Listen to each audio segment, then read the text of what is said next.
Mirëdita dhe mirë se rikthyer të Palimik. Sot do ta nisim këtë program me protestën kombëtare, për të cilën kemi sot në studio Genti Progni. Gent, përshëndetje dhe faleminderit që erdha. Përshëndetje, faleminderit për ftesën. Atëherë më je dukur më aktivi në protestë, hëngre dhe dru nga policia, gjithashtu shkove më para burgim. A thua kanë kaq shmëllëf për ty, pse e kanë? Shiko, je gabim kur thu hëngre dru nga policia.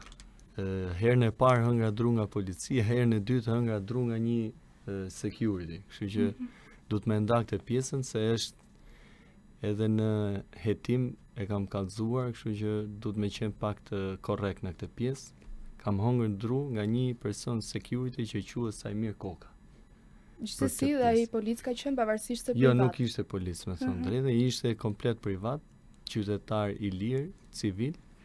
Kështu që t'jemi korrekt se do ketë pasoja ligjore. Për pjesën e aktivit, unë të them drejtën, ka një 5 vjet që protestoj. Ka një 5 vjet që denonsoj afera korruptive takshit. Ka një 5 vjet që kërcenohem edhe intimidohem, po s'kishin arritur do të më preknin me dorë. E arritën tani se ne jemi mundu të kemi një protest paqësore.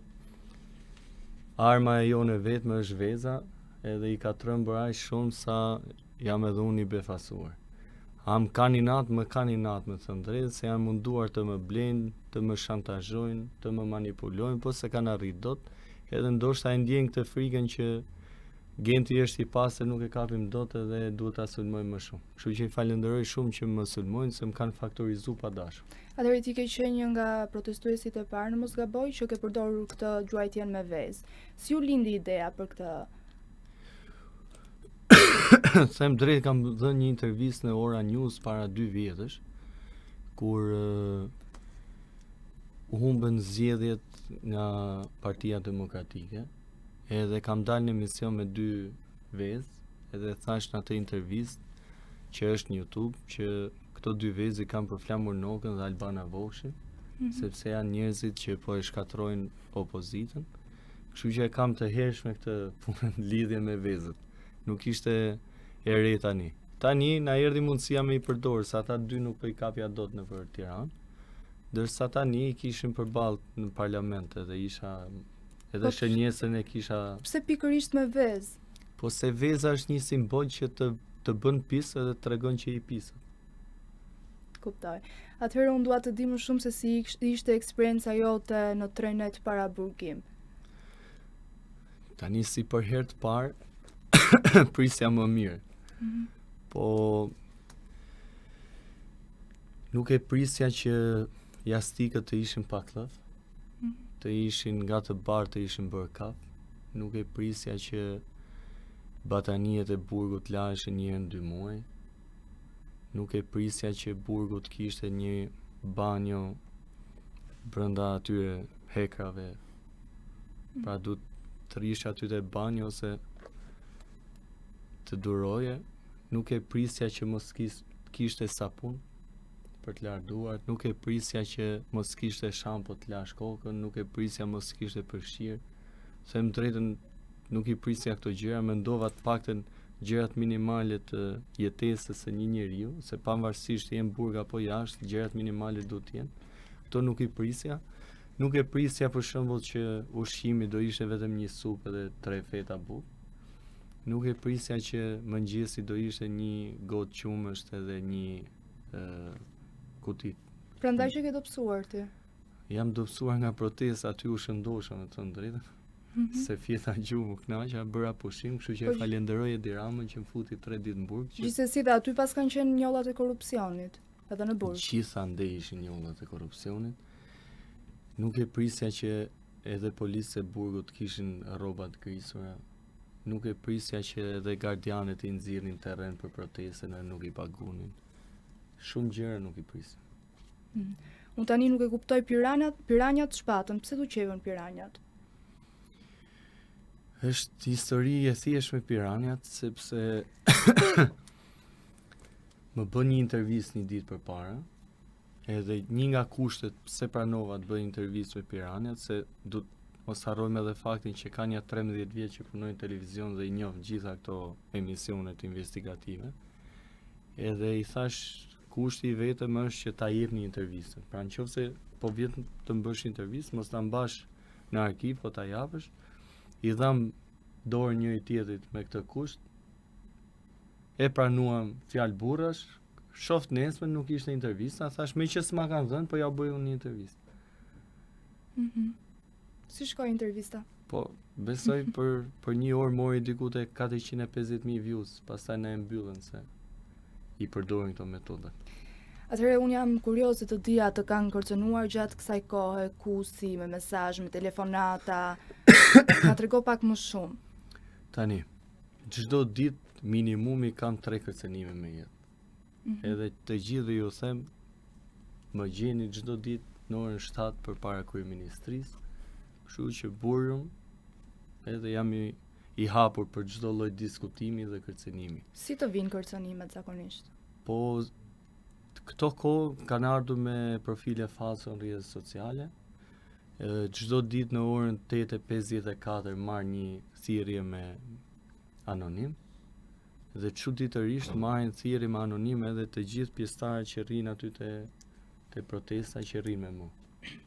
Që ta dini dhe t'jeni ndjeni, në grupet e policisë, foto e njerëzve që më takojnë mua shpërndahen çdo ditë. Pra civilat rrinë aty çdo ditë dhe ruajnë çdo që më takon mua. Po pse pikërisht me ty e kanë këtë problemin? Po se ndoshta më kanë faktorizuar dhe tani s'po arrin dot të më kapin.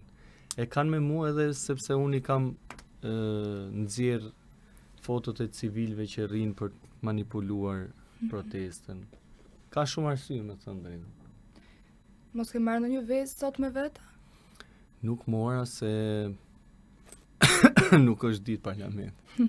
Kë nga deputetët ke kursyer? Unë nuk kursej asnjë. Pa gjuajtur me vezë. Nuk kursej asnjë. Nuk kam qelluar 2 herë që edhe deputetët e opozitës kanë kaluar aty, sepse ditën e parë ne bënim një lëvizje të tillë nga Kalaja, që ishte një derë sekrete që dinin deputetët. Kush e zbuloi këtë derë? Rastësisht unë. Edhe nuk e dinim që ekzistonte ajo derë. Edhe lëvizim nga Kalaja te hyrja kryesore e parlamentit, na kishin thënë që është edhe një dalje direkte selia Partisë Demokratike. Po atje nuk kalonin këta të pozitës, pra Partisë Socialiste, sepse kishim lënë një kamerë që ti filmonte nëse kalojnë aty, që ti, domethënë vetëm imazhi që një deputet i Partisë Socialiste kalon te selia PD-s mjaftonte edhe pa gjuajtur vezë, e kishte rregulluar imazhin e tij. Dhe kur lëviznim qëllonte që na dilte ndonjë deputet. Edhe për këtë më vjen keq që nuk kapa në një të opozitës. Që ta qelloja me. Ku do doje të kapje të opozitës? Po, s'po përmend emra, po të gjithë e meritojnë një vezë. Edhe të opozitës? Po, të gjithë, pa përjashtim. Edhe Agron Sheja, me thënë drejtën. Po. Agroni pse? Po ta them unë një arsye sepse në ditën e parë që unë kam nisur aktivizmin tim kundër Akshit, i pari person deputet që kam takuar për t'i dhënë dokumenta të aferës së Akshit ka qenë Agron Sheja, në atë kohë ishte deputeti i Partisë Demokratike. Dhe kam shkuar ta takoj duke qenë se ai kishte disa call centra që lidheshin me teknologjinë e informacionit dhe mendova që është një person që do i kuptoj ato gjëra dhe do i japi më shumë zë në parlament. Dhe mbaj mend e kam takuar tek kinema Millennium, tek kafja para kinemas. Pastaj u ndje intimiduar sepse aty ishin disa deputet Partisë Socialiste dhe më thaj të takohemi te zyrat i kam pas. Kishte disa zyrat e një nga godinat e vjetra të Mbretit Zog. Edhe jam ulur në sallën e mbledhjes. Edhe i parashtrova ato që dija, edhe i thash, për mua është e rëndësishme që ti ta ngresh zërin për këtë, më përmend emrin apo jo, për mua nuk ka rëndësi. Thjesht bëje publike dhe bëje problem. Dhe më është kthyer me një fjalë që realisht nuk e harroj, nuk do harroj gjatë gjithë jetës, që më tha kot lodhesh. dhe i thash që nëse një deputet i opozitës i heq shpresën një të riu për të denoncuar këtë gjë, pra për denoncuar një aferë korruptive, ti po i vret shpresën çdo të riu që të denoncojë një aferë korruptive, sepse opozita në vend që të thras sa më shumë denoncime, po i largon. Dhe jam çuar nga tavolina dhe i kam thënë nëse do e kisha mendjen 10 herë për të marrë me këtë gjë, tani që ma thej edhe ti do merrem 100 herë.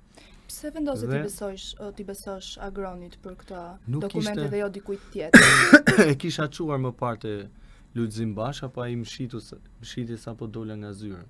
Se më morin me thurje e më kërcenuan pse ke shkuar të takosh Lulzim Basha. Kështu që prandaj ishte kjo arsye dhe thash ky do e kuptoj më mirë se është i lidhur me teknologji. Pastaj më pas u bën zgjedhje dhe pash që deputeti i dyti i Agronshej, Erald Kapri, kishte lidhje martësore me ish zëdhënësen e Akshit, e cila ishte punësuar te Euronewsi dhe më censuronte lajmet mua për Aksh. Dhe aty bëra një lidhje, thash ore prit se interesa që kanë më ndaja. Pastaj kur u bën arrestimet, del zotria dhe thot afera Akshit, thash, ore kishe 4 vite kohë me e denoncu, tani që ndodhi, po na dele na bën kështu si idealist. Pra, kanë gabime dhe këta, se na bëjnë kështu si të aktiv tani në protest, por realisht i kanë edhe ata disa faje. Për shembull, do i sugjeroja të merrte vezë edhe ai të vinte me ne atje te parlamenti, jo të na bënte vetëm llafe nëpër mikrofona. Ka pas punë me shitjen e viljes, me qemi të Agroni, sa e beson në këtë që thotë kam shitur 15 milion euro vilën e Itali? Duket e çuditshme me thënë drejtën që të blesh një vilë me një vlerë 6.000 euro metri katror, ta shesësh me 60.000 euro metri katror pas disa vitesh. I bie që ky është një nga asetet botërore të real estate-it. Edhe duhet ta marrin ta studiojnë të gjejnë atë çelësin kyçin se si ka mundësi që i nxjerr kaq shumë para një vile. Dhe ishte gjë e mirë të hetoj. Rikthemi prapë te protesta. Thonë që protesta ka 3 grupe organizatorësh. Janë 3 në të vërtetë apo ka më shumë? Mund të na flasësh pak, mund të na japësh një informacion më shumë? Patjetër. Faleminderit. Protesta nuk ka asnjë grup organizator. Protesta ka një grup koordinues, nismëtar, që merret vetëm me mirëmbajtjen e protestës. Me benzinën e gjeneratorit se nuk na japin korrent qeveria për të mbajtur fonin, merret me fonin e të cilën e paguan me qera ditore dhe merret me internetin e Starlinkut që qeveria sa po bëhet protesta vendos zhurmuese dhe heq valët. Dhe merret me koordinimin e shumë grupeve dhe frymave që janë aty, që mos të kemi përplasje duke qenë se jemi me një qëllim, Rama t'japi dorëheqje. Pa ato që thonë që ka 3 grupe. Po tani këta që thonë duan ta bëjnë pjesë. Këta që thonë ka 3 grupe janë ato që duan përçarje edhe e shohin protestën nga kulturi i shtëpisë me një birë përpara e ca kokoshka. Kështu që nuk se di pse duhet më i dhon rëndësi, them drejt. Qa ke për t'i thënë Sara Milës? Sara Milës, qa kam për t'i thënë? Të interesohet për të burgosurit se nuk ja u lajnë badaniet, nuk kanë klufa për jasikët. Se së fundmi e ka përmendur shpesh emrin tënd. Po, faleminderit që e përmend, është një nga influencueset e mia më të mira, bashkë me Taulant Kokcepshin, faleminderit shumë që na përmendni, interesohu për të burgosurit, i them Sara Milës. Po Taulantit. Se i kanë dhënë shumë vota, dërsa Taulanti inshallah ka fituar aty te Morlani, edhe ju si media ju sugjeroj të jeni pak më të vëmendshëm atë videon, po ju jap një ekskluzive, që ta shihni mirë videon, se Taulanti nuk shqetësohet shumë për letrat që ka në dorë, po shqetësohet për një puro që ka në dorë, edhe po ta afroni, ta bëni zoom, ta qarkoni atë purën, do zbuloni që ajo puro minimum i bën 300 euro. Një puro. Kështu që na justifikoj atë purën me çfarë lekësh e ka blerë.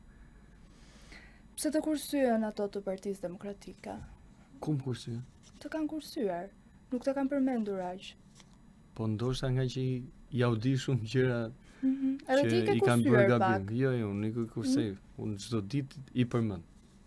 S'mund t'i kursej ata që janë një nga problemet kryesore që Edi Rama 14 vite në pushtet. Si mund t'i kursej? Po ai muhabeti sufllaqe, si ishte? Tani, kushdo që më njeh mua e di shumë mirë që unë gjatë këtyre 5 viteve me Akshin edhe denoncimet kur i bëja në formën e ironisë edhe shakas. Për shembull, kur unë kam përmendur çokollatat e famshme të faturave nëpërmjet kompanive, 10 milionë euro, kur e kam bërë denoncimin, kam thënë kujdes me diabetin. Pra unë gjithmonë e përdor ironinë dhe autoironinë, sepse realisht dua edhe që njerëzit që më ndjekin të kenë një nivel të caktuar inteligjence. Po më pëlqen shumë që ky ligji i sufllaqeve në formë ironie që është përdorur nga unë, për shkak se krye patronazhisti, drejtori i policisë Skënder Hitaj bëri një idiotësi që do futen njerëzit në burg për review, edhe unë bëra një ironi që edhe ne, me qenë se ju na përmendni burgun, po ju përmendim burgun si patronazhista dhe sufllaqexhin. Po ajo që më pëlqen realisht është që edhe pse ironi dhe shaka ka krijuar një tmerr të vërtet të sufllaqet që kohët e fundit janë bërë dopjopite. Ke reaguar dhe për review-t e bizneseve. Na trego pak çfarë doni i bëre oligarkëve. Shiko, ti më realist nuk është se nisa unë, pra mos të marrë autorsinë e kësaj gjëje. Mbaj mend që nisi nga grupe të tjera që janë në protestë. Unë thjesht ju bashkangjita sepse e shoh si një zgjidhje për t'ju thënë edhe oligarkëve dhe atyre që te i kalojnë aftësitë e tyre të biznesit dhe merren me politika me ofendimin e protestës. Që t'ju themi që ne nuk jemi kot këtu, po dim edhe ne kemi metodat tona dhe lëvizjet ide tona që mund t'ju dëmtojmë. Është përdorur nga qeveria si çdo gjë që përdoret për propagandë. Pse? Nëse ne i heqim review-t një oligarku, nuk do të thotë që ne kemi dëmtuar turizmin. Pse? Nëse një turist vjen në këtë lagjen këtu, ku keni ju zyrat, edhe futet në Google Review, edhe shef një hotel apo një restorant që nuk i pëlqen nga Google Review, do zgjidhë një tjetër. Pra ai atë drekën që do e hante, nuk do rri pa ngrënë bukë. Do e haj diku tjetër.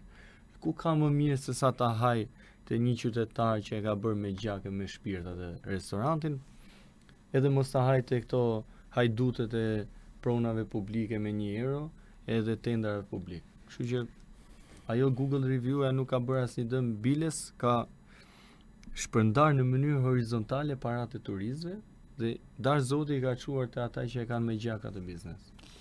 Po me Akshin si i keni punët? A ka më denoncime korruptive aty?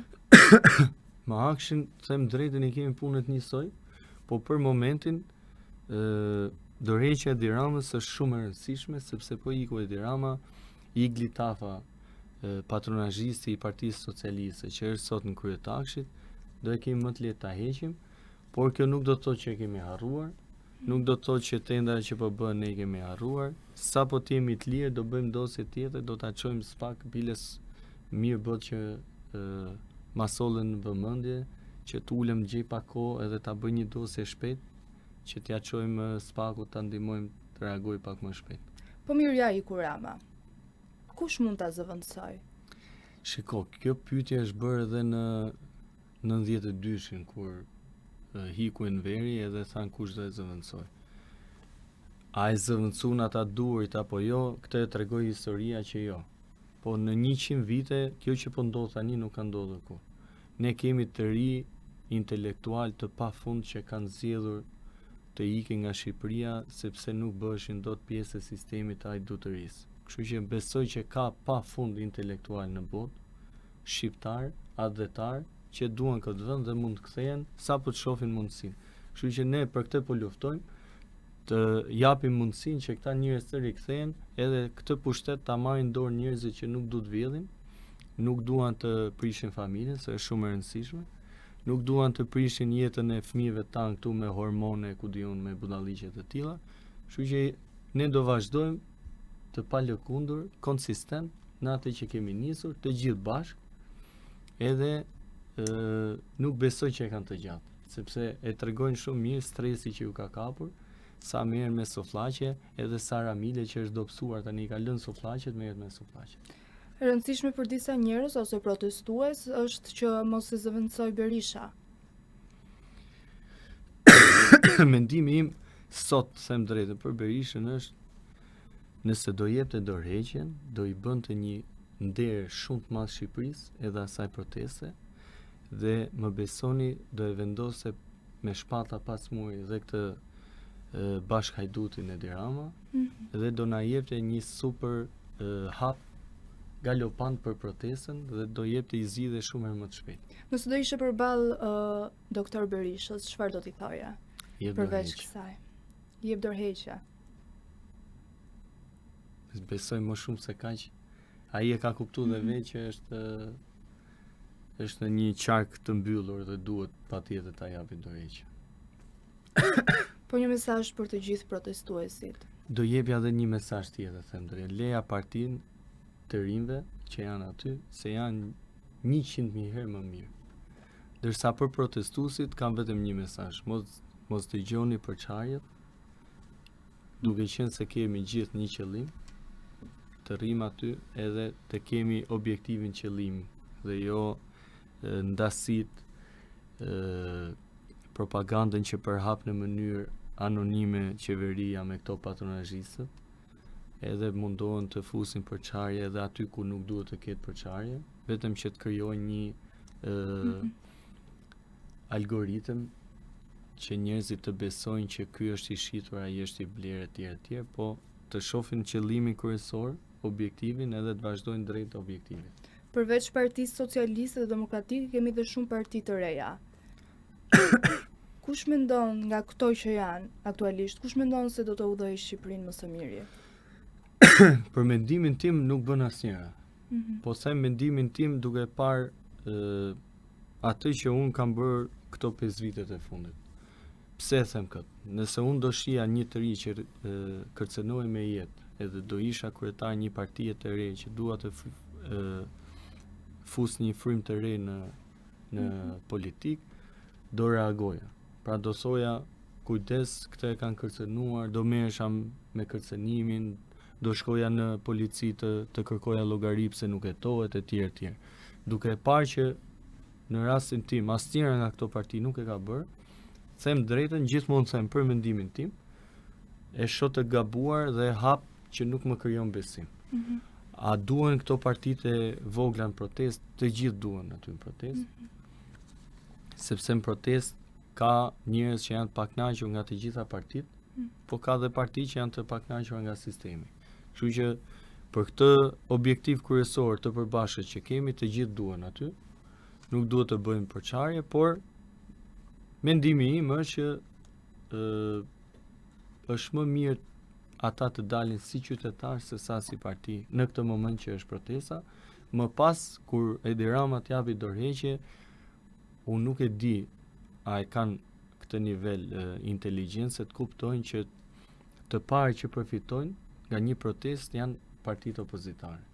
Kështu që nuk e di pse duan ta sforcojnë këtë përfitimin edhe mos ta lënë të natyrshëm, sepse aty e kanë. Pra si do që të sillet protesta, ata do përfitojnë. Po ky sforcimi është i gabuar. Atëherë ti ke 46 ditë që proteston vazhdimisht. 46 ditë me 3 ditë në burg. Me 3 ditë në burg. Pushim, që na i dhuroi Edi Rama për të fjetur gjuhë. Atëherë të thoj që të marrë dhe kërcënime. Familja jote çfarë të ka thënë? Shiko, është një pyetje pak e vështirë kjo, them drejtë. Unë me 2 qershore kisha një bilet vetëm vajtje për Kanada, po ndodhi protesta që anullova. Kështu që nuk dua ta komentoj këtë pjesë sepse është pak private. Në rregull. Unë të falenderoj që ishe pjesë e jona. Dhe shpresoj që të arrini qëllimin për të cilin po protestoni. Sot edhe më shumë në orën 7 mos harroni, edhe ju nëse nuk e keni orarin e punës në orën 7, ju ftoj në protestë sepse të gjithë luftojmë për të mirën e secilit. Të falenderoj. Faleminderit. Ju pëlqeu kjo video? Atëherë bashkohuni me ne. Na ndiqni në Instagram, Facebook dhe TikTok dhe bëni subscribe në YouTube. Klikoni like dhe share dhe aktivizoni njoftimet për të mos humbur asnjë video të re. Faleminderit për mbështetjen.